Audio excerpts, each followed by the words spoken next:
Hi, today the subject is going to be a kind of an abstract one and deep because it's dealing with self-sabotage.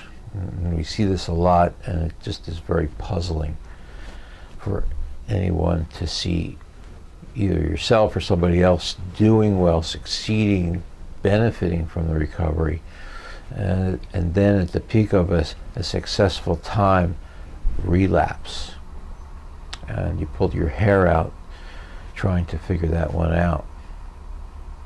So here's a way of thinking about it, which may make sense, it may not, but let me run it past you anyway. You have learned that you're not allowed to feel good. When you felt good, then the people that took care of you, your mother, your father, your sisters, your brothers, didn't feel so good because you were the star, you were on top of the world, and they felt not so good. So you were getting messages right along from the earliest age that you're not supposed to feel good because that makes other people feel bad, and then they reject you, isolate from you, and you have problems with separation terror. We've talked about separation terror.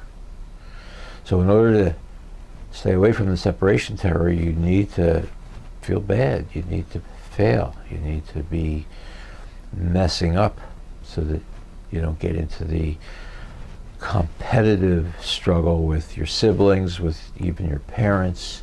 Taught yourself to live a life that you're not going to be happy in, because then at least you don't have to deal with the separation terror. So you don't know this if this is all unconscious, and you go through a lot of years of drug addiction, realize this is a dead end or it will kill you, and then you get into recovery.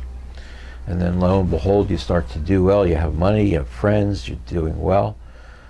You're meeting new people, you're getting jobs, you're doing well. But then the old messages to fail, to not look happy, start coming into your head, and very often those messages are repeated by your parents, by your siblings, by the very people that put those messages into your head in the first place.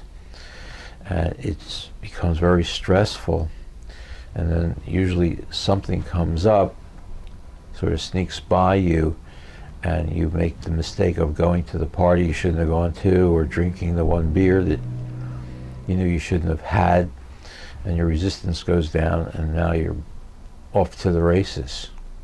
But that wasn't an accident. You have to understand that you have a will to fail, a need to fail. Because if you don't fail, then you get rejected. You have to deal with isolation. It's all on an unconscious level. So it totally surprises you. It's a sucker punch, and it keeps happening and will keep happening over and over again. Now, if what's unconscious becomes conscious, gradually an element of control comes to you.